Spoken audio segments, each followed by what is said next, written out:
and welcome back here to On Deck on CSR with me, Charles Prodigy, Richey, and Riis Ruler. How's it going out there, Riis?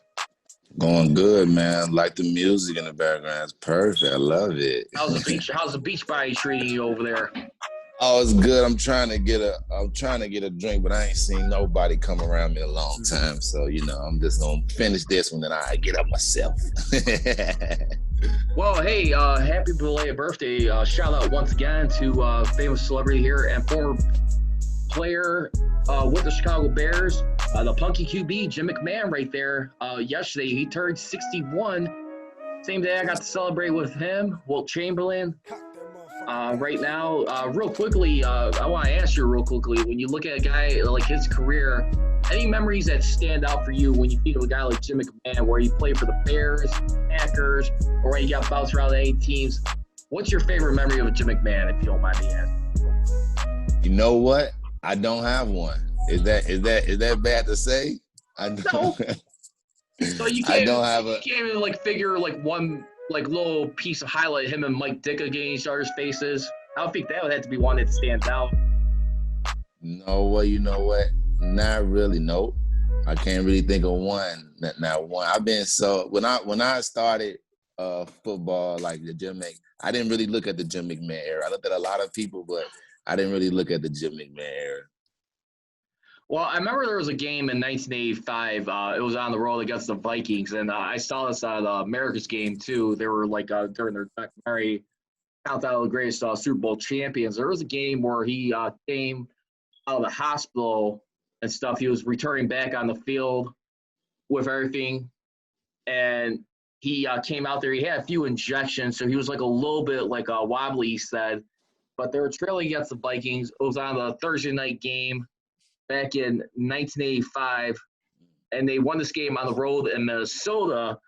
And what ended up happening in that game, where they won that game, one of the first plays that Jim McMahon did, he threw in that game,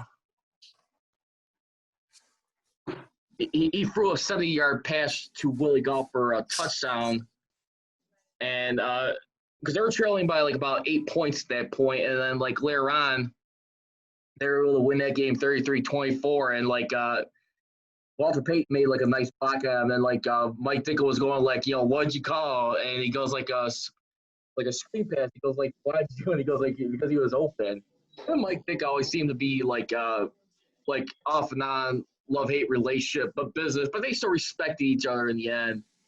And I, personally, when I was watching the 85 Bears as a kid, I was 2 years old at the time. I literally have a picture of myself remembering being dressed up in a Bears uniform. Jim McMahon's number was on there. Uh-huh.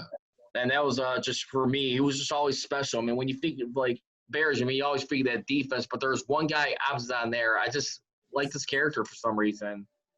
I just feel happy birthday, man. That was a good year. 85 was a good year. So 85 was a good year to be our quarterback. But so definitely happy birthday to him, the great Wilt Chamberlain. Yeah. I mean, memories of and it's players like him that I actually went to go research his 100-point game. Did you know that his 100-point game was not filmed? That's the reason why he's holding a picture of him saying he scored 100 points for the media, because that game, the game that is most talked about, was not recorded. Isn't that crazy? You know what? I could believe that only probably because of the times. I mean, we talk about race right now, what we're going through in society. I mean, everything with George Floyd. But, I mean, you got to admit, too, I mean, some people, let's be honest, I mean, what do people really think about African-American athletes, especially during that time? The 60s was just as much like a riot type decade right there, where a lot of stuff was really being sensitive right there. I mean, you had guys earlier this week, I mean, Elvis last Sunday, whose birthday will be on August 16th.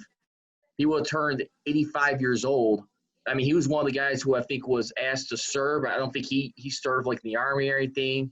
You had Muhammad Ali right there earlier. I mean, he was another guy who had to be put away for a few years. I guess he challenged the Supreme Court, and he was able to resume his boxing career.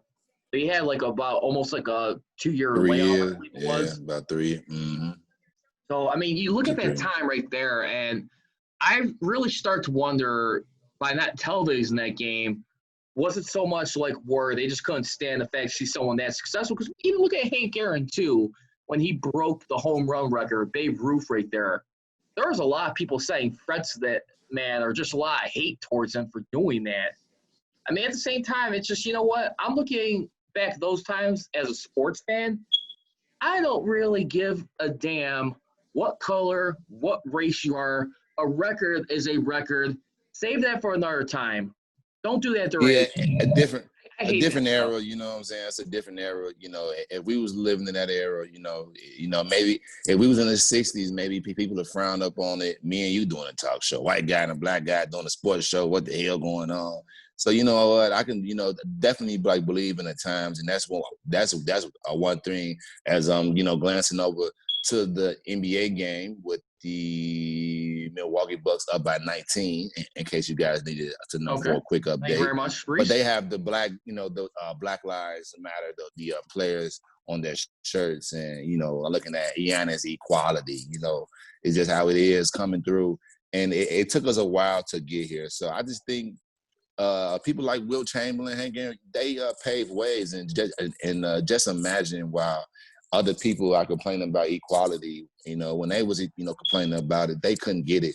So they were the pillars, and even though a couple of them wasn't saw, appreciated then, we appreciate now. We appreciate Will Chamberlain now. We appreciate, any race that come, like our game has expanded to international. So I believe that we started out a different ABA ball in the NBA. We started out the Negro League, and, all these leagues started out and we came together, and all we got to do is just keep fighting and coming together, and everything will come together as long as we do it. Then, because that's what it is. No, you know what I'm saying, the words whites and black don't hate each other. It's the people, so if the people stop it, then it won't be there anymore. So I look at that and see, like, maybe it wasn't filmed because Will Chamberlain was the African American on the team as the best player, and they did get to miss it. And that's why they spoke on it now. Like, can you believe that game isn't televised? And now everything has been appreciated a little bit more and more. So happy belated birthday, Will.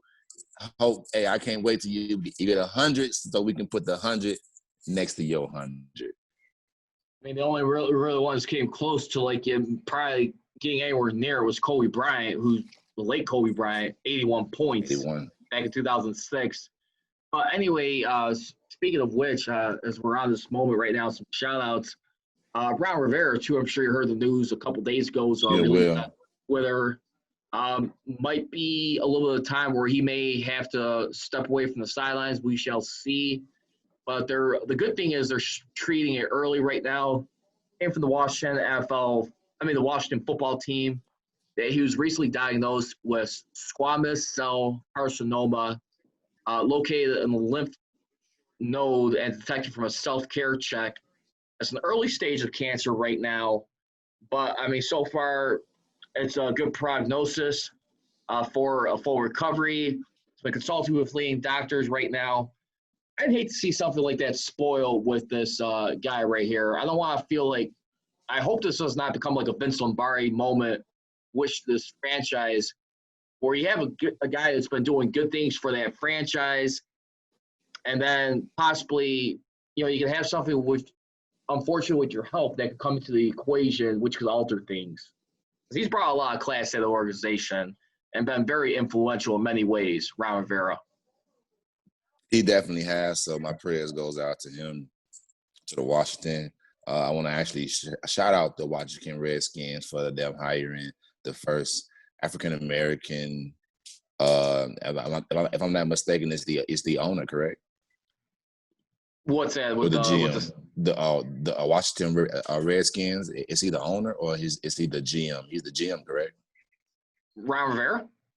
No. I said no. Since we were doing shout outs, I was just saying Oh no, we're congratulations talking about to. Rivera right now. Oh yeah. No. Like I was saying, and he plays for the Redskins, correct? I mean, he's a coach for the I mean, Redskins, yeah, I correct? mean, of course. I mean, Yeah, they're no, the I ones know. who are releasing the statement. Yeah, I get that Yeah, part. no, like I was just saying, congratulations to them, and since we, like I was saying, get well to him, but as well as while we was on the Redskins and we was doing shout outs, I was saying I wanted to tell them for hiring a black, I think it was a GM, the first one ever. I want to say that's, like congratulations to them, Ron Rivera. Please, my prayers go out to you guys, man. Get well, the family. I'm glad they called it early. He was a part of us. Cam Newton, all them. So I just believe that everything is gonna work out. So I'm glad that they called it earlier. I already shouted out, and then my other shout out as well is I want to tell the NBA draft lottery balls. Thank you. We could have had a higher one, but the Chicago Bulls get the 4th draft pick. So shout out to the lottery balls for giving us the 4th pick. I feel like we can't go too wrong right there. No. Well, hey, real quickly before we wrap up, real quick, what's your prediction on Bears cuts coming up right now? Right now, we got being questioned by Brad Biggs of the Chicago Tribune. He ponders that Jalen Johnson will be Bears' first quarterback since Walt Harris to be the starter. That happened since 1996. Do you think that wave finally snaps? Do you think we'll see him be in the starting rotation with this Bears defense? Who? I'm sorry, you cut out.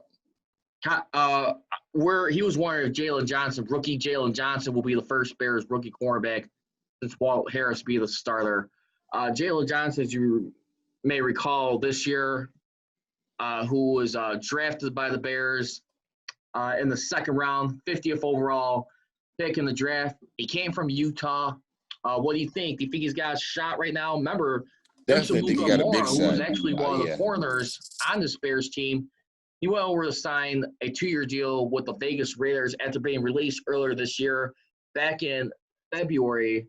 And you got Kyle Fuller right now, who's a left cornerback. They need that right cornerback void being filled. What do you say? Do you think we see Jalen Johnson get that position?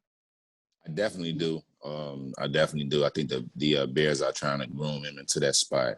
I don't know if he starts off the season, but for sure, I know that he probably be in there a good 60 to 70%. And if he can show any flashes of any greatness, then I can see him by game 4 for sure, taking the reins as a starting cornerback. And we definitely need that depth in our corner. So for us to have really 3 good corners would be very, very good. So I definitely see him taking it. And I don't care what nobody say is Mitch Trubisky is going to be the starting quarterback. I don't know, man. I mean, that's going to be interesting right there, Call. I mean, it's kind of really hard to say on practice. I would have to think he'll probably go ahead and get trust, but like I said, be warned. I mean, start having a little hesitation right now. I mean, you really got to make sure you're gauging that locker room. Make sure you know who you got because no preseason. I mean, it's huge for the rookies, but I don't think really more so for the quarterbacks, to be honest with you. I think the quarterbacks already know the deal right now going through this. I just think I just hate to have a season loom over your head to get spoiled by a quarterback controversy. Everybody's saying so. We go up, we trade some picks, we pick Mitch Trubisky. Okay. He gave us one good season, and now we just forget about him. We had a lot of changes, so he had to change himself. He could have took us way longer if the dude didn't miss a bunny kick. But I just don't see us going up so high to draft this player and then for us to have Nick Foles that's on his last legs. And now after we get Nick Foles for maybe a year or 2 starting quarterback, then who's next? Then you got to go back to Trubisky. Like, how do you build someone's confidence? I understand. And then to not draft Cam Newton, but that's another story. So I don't know if we're going to do anything. He might well just – I'm cool with Trubisky, not Nick Foles. Yeah, I mean, we'll see. Only time will tell. But that's going to do it for this edition here of On Deck on ChicagolandSportsRadio.com. Thanks for being patient with us.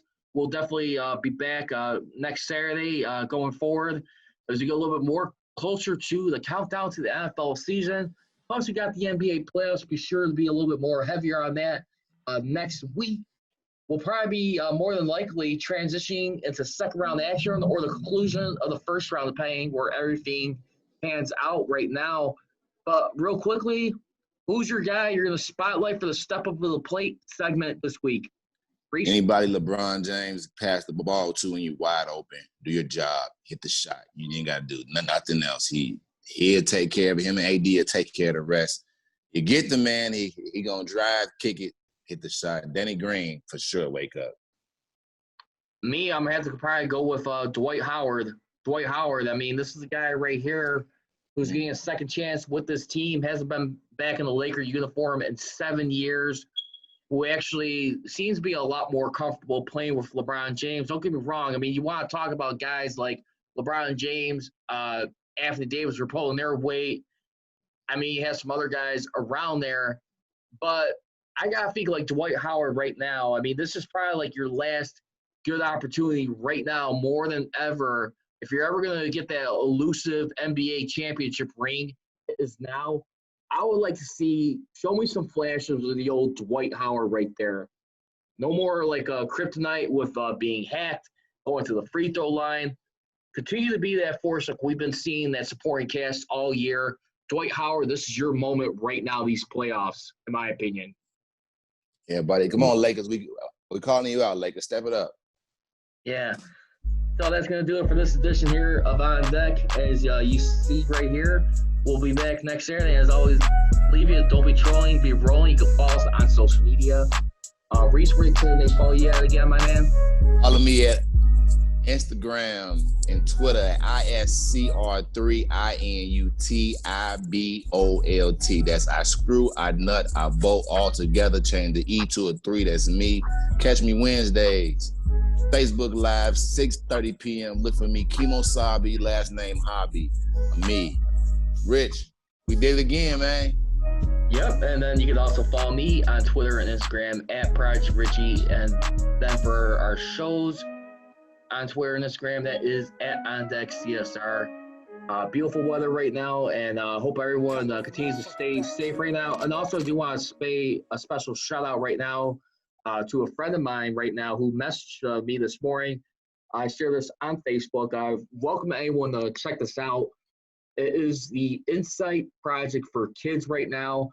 Today, they're honoring the mothers who have lost their children to gun violence, especially in Chicago, which one thing that never seems to get ridiculously old is all the gun violence. Mothers losing their babies right now.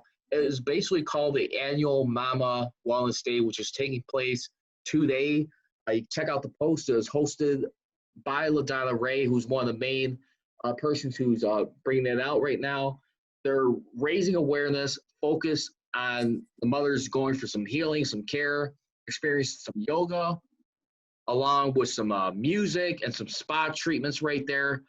For any mother who has lost your kid tragically, I want to pass this on to you right now, kind of like an extended like Mother's Day type of feel in a way to kind of heal some wounds right now. You can't go back and change time, but for a lot of lives being lost left and right, that's one thing that's always heartbreaking. And that's why I just say my prayers, love and thoughts go out as we try and correct things in society. I'm gonna say one thing on that. Hey, as y'all hear him give this, and this is a event that in 10 years I don't want it to be as this. Chicago, this is not a good event for us to be hosting for gun violence from children. Children, please, y'all understand that we can live certain. Trust me. I understand that it can be certain lives that you have to live and move, but gun violence is not the way, y'all. We can do so much different. So please, y'all, let's end this. Let's not have these mothers are having a day to celebrate their dead children. Let's eliminate that, y'all. Come on, y'all. Let's do better. It's all about holding each other accountable. And like I said, we got to make sure we're mentally stable, too, in the way when we try and protect ourselves. We got to make sure what choices we're making, too. Choices looms large at the end of the day. But anyway, right. To end on that note, as always, leave you once again. Don't be trolling. Be rolling. Be rolling. Be out of here. Be out. Thanks, Riis. Yes.